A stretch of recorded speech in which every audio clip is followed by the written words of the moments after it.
Hi friends, welcome back to மனை special foods. நாங்கள் தீபாவளிக்காக ஊருக்கு வந்திருந்தோம். இங்கே பார்த்திங்கன்னா நல்ல மழை, அப்புறம் பனி, அப்புறம் தண்ணி மாற்றி மாற்றி யூஸ் பண்ணதில் பசங்களுக்கு கொஞ்சம் சளி பிடிச்சிருக்கு. அதுக்கு ஒரு பெஸ்ட்டு மெடிசன் நாம் இப்போ ரெடி பண்ண போகிறோம். எங்கள் ஊர் மன்னார்குடி. அதை தான் நான் மண்ணை ஸ்பெஷல் ஃபுட்டுன்னு ஷார்ட்டாக மன்னார்குடியை மண்ணை அப்படின்னு நம்ம சேனலுக்கு பேர் வச்சுருக்கேன். இங்கே பார்த்திங்கன்னா ஃபுல்லாக க்ரீனிஷாக ரொம்ப அழகாக இருக்கும். எல்லாமே நெல் தான், ரொம்ப அழகாக இருக்குல்ல. இங்கே பார்த்திங்கன்னா நம்ம வீட்டு தோப்புலையே இந்த வேலியில் இந்த தூதுவளை செடி நிறைய வளர்ந்து கிடக்கு. நல்ல மழை பெஞ்சதுனால நல்ல துளிர் விட்டு நிறைய வந்திருக்கு. இப்போ இந்த தூதுவளையை எடுத்து தான் நம்ம சாப்பாட்டில் சேர்த்து அவங்களுக்கு ஃபுட்டு ரெடி பண்ண போகிறோம். இதுதான் தூதுவளை செடி. இதை பார்த்திங்கன்னா நிறைய முள் இருக்கும். நம்ம அதை எடுக்கிறது கொஞ்சம் கஷ்டமாக இருக்கும். அதனால் இந்த மாதிரி சிசர் வச்சு கட் பண்ணி எடுத்து இந்த மாதிரி ஒரு பாத்திரத்தில் சேர்த்து வீட்டில் எடுத்துகிட்டு போயிட்டு நம்ம அந்த இலையெல்லாம் தனித்தனியாக எடுத்துக்கலாம். இந்த மாதிரி செடி கட் பண்ணி விட்டாலே நல்லா வளர ஆரம்பிக்கும். இங்கே நிறைய செடி இருக்குது, அதனால் நான் இங்கே நிறையவே இதை கட் பண்ணி எடுத்துக்கிறேன். இப்போ நமக்கு தேவையான அளவு கட் பண்ணி எடுத்தாச்சு. இதுதான் இந்த டச் மீ நாட் பிளான்ட். தொட்டா சினிங்கி, கை வச்சோன்னா அப்படியே சுருங்கிக்கும். இந்த மழைனால நிறைய வளர்ந்து கிடக்கு கொல்லைப்புறா.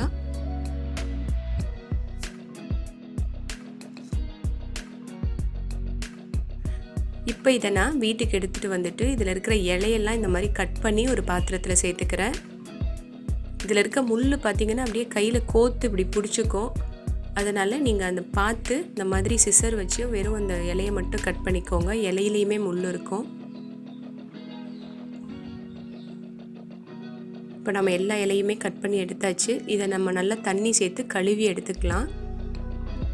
அப்போ தான் மழை பெஞ்சு விட்டுருந்தது. நமக்கு இலை ரொம்ப சுத்தமாக தான் இருந்தது செடி. இருந்தாலும் நான் 2-3 டைம் தண்ணி சேர்த்து இதை நல்லா கழுவி எடுத்துக்கிறேன்.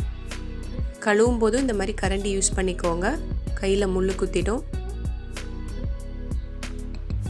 இப்போ இங்கே பார்த்தீங்கன்னா நமக்கு நிறைய இலை இருக்குது. ஒரே டைம் இவ்வளோ செஞ்சு கொடுத்தா சாப்பிட மாட்டாங்க. அதனால் நான் இதில் பாதி எடுத்து இப்போது இந்த தூதுவளை தோசை செய்ய போகிறோம். மீதி பாதி அடுத்த நாள் ரசம் வைக்கிறதுக்கு யூஸ் பண்ணிக்கலான்னு நான் இங்கே எடுத்து வச்சிடுறேன். இப்போ நான் இங்கே ஒரு கடாய் அடுப்பில் வச்சு 1 டீஸ்பூன் நல்லெண்ணெய் சேர்த்துக்கிறேன். இந்த எண்ணெய் சூடானதும் நம்ம இங்கே கழுவி எடுத்து வச்சுருக்க இந்த தூதுவளையை எடுத்து அதை சேர்த்துக்கலாம். சேர்த்து இந்த மாதிரி நல்லா வதக்கிக்கோங்க. நமக்கு அந்த இலை வாசம் நல்லா வரும் 1 நிமிஷம் ஆனதும். அப்போ இந்த இலையும் இந்த மாதிரி சுருண்டு வரும். இந்த ஸ்டேஜ் வந்தது நம்ம அடுப்பை ஆஃப் பண்ணிடலாம். இது ஆறின பிறகு இதை ஒரு மிக்சி ஜாரில் சேர்த்துக்கலாம். மிக்சி ஜாரில் சேர்த்துட்டு இது கூட 1/4 டீஸ்பூன் ஜீரகம் சேர்த்துக்கிறேன், 1/2 டீஸ்பூன் மிளகு சேர்த்துக்கிறேன். அடுத்து இதுக்கு மட்டும் இந்த இலைக்கு மட்டும் தேவையான அளவு கொஞ்சமாக உப்பு சேர்த்துக்கோங்க. ஏன்னா நமக்கு தோசை மாவில் ஏற்கனவே உப்பு சேர்த்து தான் நம்ம அரைச்சிருப்போம். அதனால் இதுக்கு மட்டும் நான் கொஞ்சமாக உப்பு சேர்த்து கொஞ்சம் தண்ணி சேர்த்து இதை நல்ல பேஸ்ட்டாக அரைச்சி எடுத்துக்கலாம். இப்போ நமக்கு இந்த பேஸ்ட் ரெடி ஆகிடுச்சு. இங்கே இன்னொரு பாத்திரத்தில் ஒரு 10 கரண்டி தோசை மாவு எடுத்து சேர்த்துக்கிறேன். சேர்த்துட்டு இந்த அரைச்ச பேஸ்ட்டு அது கூட சேர்த்துக்கிறேன். சேர்த்து இந்த மாதிரி நல்லா கலந்து விட்டுக்கோங்க. நீங்கள் எப்போவும் தோசை ஊற்றுற மாதிரி தோசை ஊற்றி எடுக்க வேண்டியதுதான். இப்போ தோசைக்கல் சூடாக இருக்குது. இதுலேருந்து 2 கரண்டி மாவு சேர்த்து இந்த மாதிரி நான் தோசையாக ஊற்றிக்கிறேன். ஊற்றிட்டு இது மேலே கொஞ்சம் நல்லெண்ணெய் சேர்த்துக்கோங்க. டேஸ்ட் ரொம்ப அருமையாக இருக்கும். இதில் நீங்கள் வெறும் இந்த தூதுவளை இலையை மட்டும் அரைச்சி தோசை மாவில் சேர்த்து தோசையாகவும் சுட்டு சாப்பிட்லாம். நான் எதுக்காக இங்கே மிளகும் ஜீரகம் சேர்த்தேன் அப்படின்னு பார்த்திங்கன்னா, மிளகு சேர்த்துக்கிட்டோம் அப்படின்னா நமக்கு சளி ரொம்ப சீக்கிரமே சரியாயிடும். இப்போ சில பேருக்கு இந்த குளிர்காலம்னு இல்லாமல் எப்போவுமே சளி பிடிக்கும், சைனஸ் ப்ராப்ளம்லாம் இருக்கும். அவங்க என்ன பண்ணலான்னு பார்த்திங்கன்னா, இந்த மிளகை நம்ம கடவா பல்ல வச்சு கடிச்சிட்டே இருந்தோன்னா அப்படியே அது கொஞ்சம் கொஞ்சமாக உடஞ்சி நம்மளுக்கு அந்த எச்சில் வழியாக அந்த மிளகு இதாகும். அதை நம்ம முழுங்கிக்கிட்டே இருந்தோன்னா நமக்கு சளி ரொம்ப சீக்கிரமே சரியாயிடும். ஒரு நாளைக்கு 1 மிளகு இந்த மாதிரி நீங்கள் பல்ல வச்சு கடித்து அந்த எச்சியில் முழுங்குனீங்கன்னா ஒரு 4-5 நாள்லேயே உங்களுக்கு சைனஸ் ப்ராப்ளம் எல்லாமே சரியாயிடும்.